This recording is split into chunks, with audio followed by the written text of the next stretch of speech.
Hi, my name is Sabrina Smith. Welcome to tonight's Bible study. And we are also having fiesta here at church. Thank you, Jessica, for bringing chicken on a stick. Viva Fiesta, Viva San Antonio. So tonight we are going to be learning about, we're going to continue with our series called Songs in the Bible, Part 3. And we're going to be learning about songs of Moses. Yes, songs, more than one. Let's go to the next one. Tonight we are going to be focusing on one out of the two songs because it takes time to go over both. So Moses wrote two songs in the Bible. The first song you will find in Exodus 15. When Moses sang, he sang to celebrate. Next Wednesday, we're going to learn about his second song that he sang in Deuteronomy 32. Here, he sang to warn the Israelites.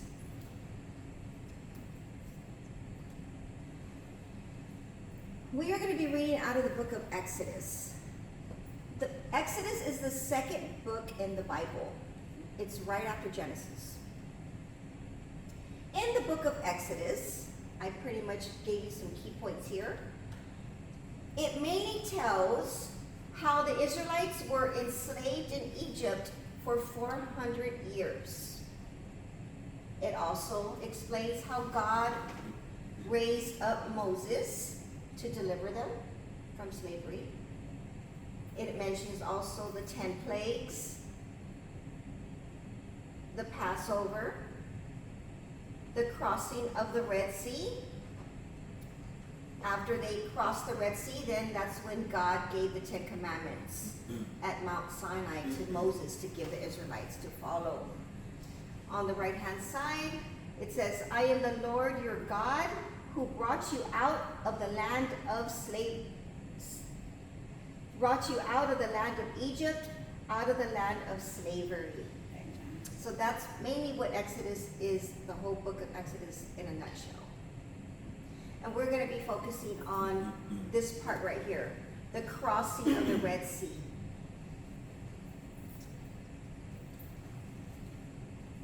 So after they were able to have an exodus out of Egypt, they were free from slavery, they were in the wilderness. And they were guided by the Lord. The Lord always, it was like a follow the leader type of thing. The Lord was always in the front in a form of either a cloud or a pillar of fire. During the day, they followed the cloud, which was him. He guided them on where they needed to go. During the day, they would follow the cloud, and at night, they would follow the pillar of fire. Today, we don't have to follow the cloud or fire because the Lord is in us, right? The Holy Spirit's in us, so he just leads us already. Okay. We're going to be reading out of Exodus 14 and 15 tonight. Exodus 14. Here is when the Pharaoh decided that he didn't want the Israelites to be free after all. He had a change of heart. Who can read this slide for us? The Lord hardened the heart of Pharaoh, king of Egypt, so that he pursued the Israelites who were marching out boldly. The Egyptians, all Pharaoh's horses and chariots, horsemen and troops pursued the Israelites. Thank you. So he did have mighty chariots as well, and it was just a mighty, mighty army that he had. So he said, no, I want them back. Well, he wanted them back because the Lord hardened the Pharaoh's heart. Why do you think the Lord hardened his heart?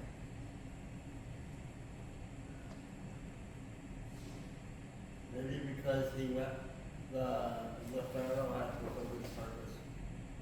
The Lord had done everything he could do with the Pharaoh, so he was done with him. Okay, so yes, he was done with the Pharaoh. Is that what you're saying? Yes. When everything, for whatever reason he could do, was done. Mm-hmm. Pastor? To show the Israelites the power of God. Yep. Yep, and we're gonna, remind me at the end of the lesson, we're gonna go over the answer to this. Because after we read, you're gonna be like, oh, that's why. Okay, no worries. Let's go on. Yes, Jess? A question. Uh-huh. You know how you said, why would he have heart in his heart, right? But that's God, right? God Because hardened his a lot of heart. people always say, oh no, God didn't do that, but he'll use things. That's what I was going through my mind. Yep. He'll use something like this to show you, hey, wake up, Mhm. here I am. That's it, yeah. Another thing I don't want to forget, but this was already prophesied about the Israelites being in slavery for 400 years. The Lord prophesied this to Abraham in Genesis. Exodus 14. This is a pretty long one. Jessica, you want to send like someone to read for us? Pastor. As Pharaoh, so we're going to 14. Exodus 14, verses 10 through 14. As Pharaoh approached, the Israelites looked up, and there was the Egyptians marching after them. They were terrified and cried out to the Lord. They said to Moses, "Was it because there was no graves in Egypt that you brought us to the desert to die? What have you done to us by bringing us out of Egypt? Didn't we say to you in Egypt, leave us alone, let us serve the Egyptians? It would have been better for us to serve the Egyptians than to die in the desert." Moses answered the people and said, "Do not be afraid. Stand firm, and you will see the deliverance of the Lord will bring you today. The Egyptians you see today, you will never see again. The Lord will fight for you. You need only to be still." Amen. So sometimes we just don't know what to do, so we just have to be still. Right? So I highlighted here that the Egyptians were coming after them, and the Israelites were terrified, and they cried out to the Lord, which was a smart thing, because before they would cry out to their false gods. But then right after that, they started to complain to Moses. They're like, "You should have just left us as slaves. Why did you bring us out here to the desert? Like, we're hungry, we're tired, you know, we're gonna die anyways. Like, they're coming after us." And they were standing right in front of the Red Sea. And so they were trapped. They're like, "Okay, we can only go forward this way, but we can't go because if we do, we're going to drown." And then behind us, here they come, right? The mighty army of the Pharaoh is coming. So they're trapped. That's how we are sometimes too, right? We're trapped in life. We don't know what to do. We just have our hands behind our back. We don't know what to do. So that's when we just release everything to the Lord and be still. But yeah, they were just complaining. They're like, "You should have just let us stay in Egypt because we're going to die in the desert. Like, what was the point in us being free?" So they were really disrespecting Moses during this time. You would have thought that Pharaoh would have kind of put two and two together. We see a pillar of fire above them. Any questions before we move on? Sounds like if the Pharaoh didn't see the pillar of fire, he was blinded by his rage. Yeah. True. Okay. Exodus 14, verses 15 through 18. Pastor, we select someone to read. Jacob. Then the Lord said to Moses, "Why are you crying out to me? Tell the Israelites to move on. Raise your staff and stretch out your hand over the sea to divide the water so that the Israelites can go through the sea on dry ground. I will harden the hearts of the Egyptians so that they will go in after them, and I will gain glory through Pharaoh and all his army. through his chariots and his horsemen. The Egyptians will know that I am the Lord when I gain glory through Pharaoh, his chariots, and his horsemen. Oh, yes, amen. And someone answered that, right? For the Lord to gain glory. That's how come he allowed that. So yeah. So he's like, the Lord told Moses, why are you crying to me? Why are y'all complaining to me? Just move on, go forward. Sometimes you just have to take a step of faith, right? And the reason we do that is because we know the Lord's on our side, no matter what the circumstances are.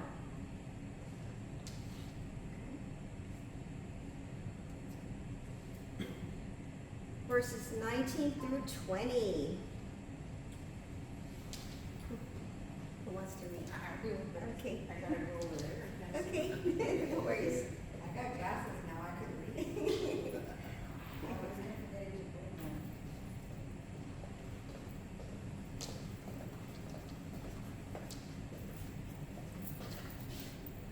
All right. Then the angels of God, who had been traveling in front of Israel's army, withdrew and went behind them. The pillar of cloud also moved forward from in front and stood behind them. 20. Coming between the armies of Egypt and Israel throughout the nights, the cloud brought darkness to the one side and light to the other side. So neither went near the other all night long. Thank you. Yes. So the Lord pretty much made a wall of fire to prevent the Pharaoh's army to catch up to the Israelites. So they couldn't go any further because the firewall was in front of them. And that came to be because of what I mentioned to you before, the pillar of fire and the cloud that they normally would follow. Instead, this cloud and pillar of fire went towards the back of the line instead of being in the front. And so it was just there to shield the Israelites. And the army couldn't do anything. They were just stuck there. They couldn't move forward. Now, any rational person would probably think, okay, this firewall came out of nowhere. We know it's their God. I'm just gonna go back home, right? But they did not. They were still there. They're still there. Deadpool. They wanted to catch the Israelites. Plus, they were commanded to by the Pharaoh. Remember, Pharaoh's heart was hardened. So So it's like they were scared of him. Mhm. Not to stay. They were just forced to stay until Pharaoh gave a command. But I think that's beautiful how the Lord just protected them. So on one side, on the Israelite side, it was day. But on the Pharaoh side with his army, it was dark. Okay, let's go on.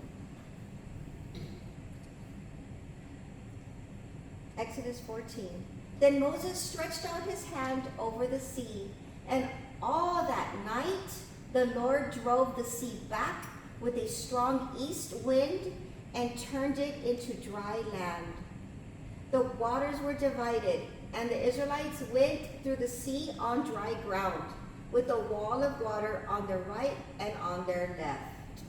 And notice there's the pillars still there behind them, making sure that the Pharaoh's army does not catch up to them. In Psalms 77, 16 through 20, it talks about this event. Here, David is singing to the Lord, and he's remembering how mighty the Lord is because of what he did here. He's saying, the waters saw you, O God. The waters saw you. They were afraid. The depths also trembled. The clouds poured out water. The skies sent out a sound. Your arrows also flashed about, which is the lightning. The voice of your thunder was in the whirlwind. The lightnings lit up the world. The earth trembled and shook. Your way was in the sea, your path in the great waters, and your footsteps were not known.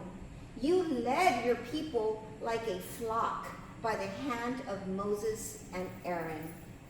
So here are the descriptions showing that it was raining, dark, gloomy, strong winds, thunder, lightning, very scary, right? And I love how David sang about this event. Okay. 23 through 25.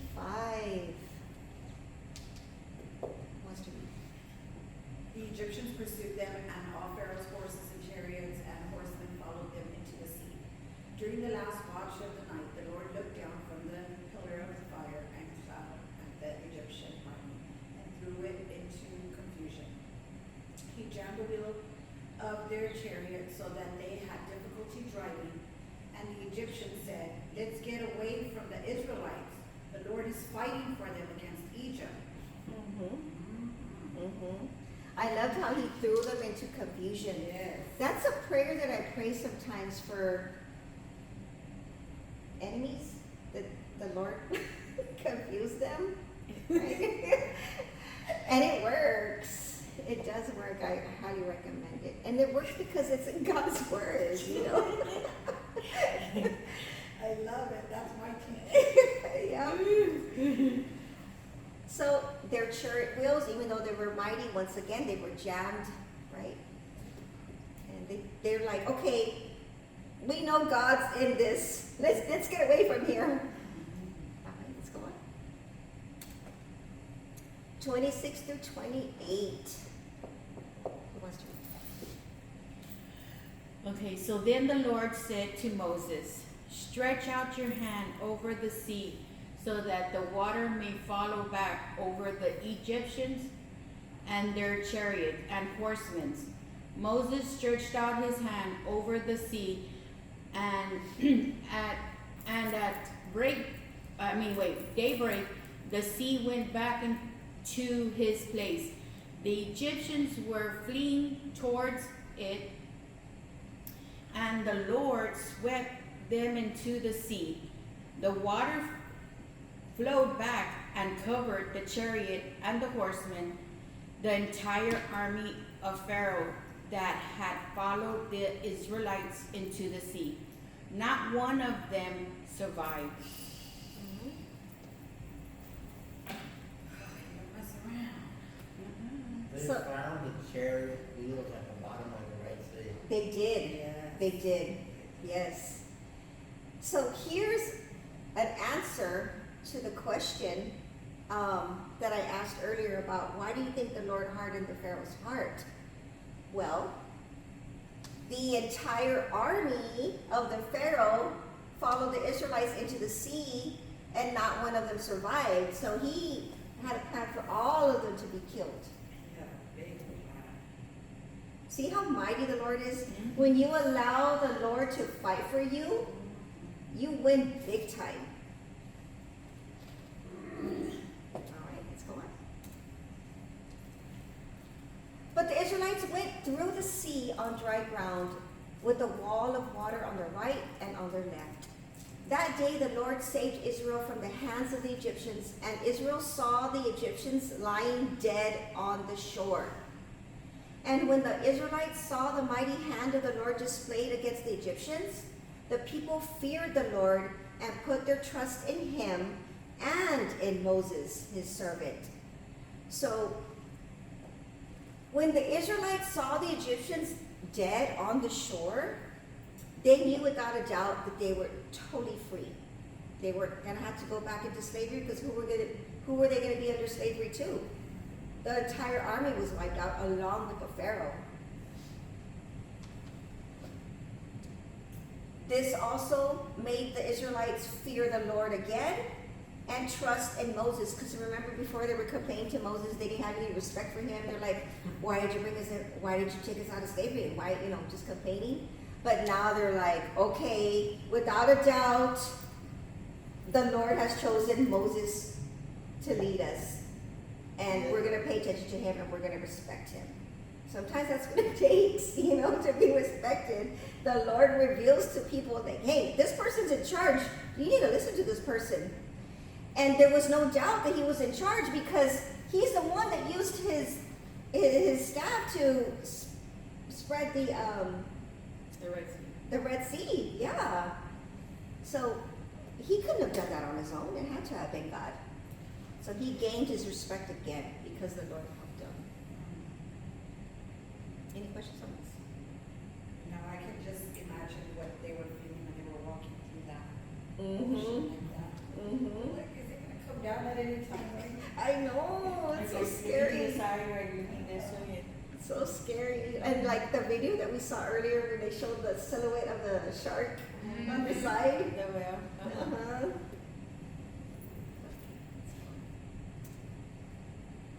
So here we're going to go into the song. What time is it? Instead of us reading the song, we're going to actually watch a video that reads the song for you, and it's a lot more entertaining. It's the same thing, but we get to watch it I instead. like when Jacob sings it. Jacob don't get no copyright. But we're going to go all the way to the last slide because in the song that we're going to play in a little bit, it doesn't show the song of Miriam. Here there's two songs, the song of Moses and the song of Miriam. Miriam is his sister. Go to the last slide, please. It's pretty long. Oh, sorry. Yep, that one. So, Miriam, Moses' sister, leads the women in worship. So she was a worship leader. It says here, when Pharaoh's horses, chariots, and horsemen went into the sea, the Lord brought the waters of the sea back over them. But the Israelites walked through the sea on dry ground. Then Miriam, the prophet, she was also a prophet, Aaron's sister, so Aaron, Miriam, and Moses were brothers and sisters. Miriam took a timbrel in her hand, and all the women followed her with timbrels and dancing. And this is her song. Miriam sang to them. It's just very short. This is what she said, or sang. Sing to the Lord, for he is highly exalted. Both horse and driver he has hurled into the sea. So that's Miriam's song. So now we're going to watch Moses' song. Thank you for watching. Interesting note on Aaron and Miriam. Uh-huh. Actually, I'm going to ask y'all a question. Who do you think is the oldest between the three siblings there? Moses, I would have said Moses. I would, yeah, because he was the leader. The leader? He's actually the youngest of the three siblings. Wow. It's like Miriam. When he said he wanted to ask, I already knew I'm absolutely wrong, but. Aaron was older than Moses, and Miriam was older than both of them. Hey, look at me. Okay. Wow. And you Remember, would actually think because Moses. yeah, because he's the leader. Remember when Moses was in the basket and his little sister, his big sister Miriam was following him, following the basket? That's her. That's Miriam. Mm-hmm.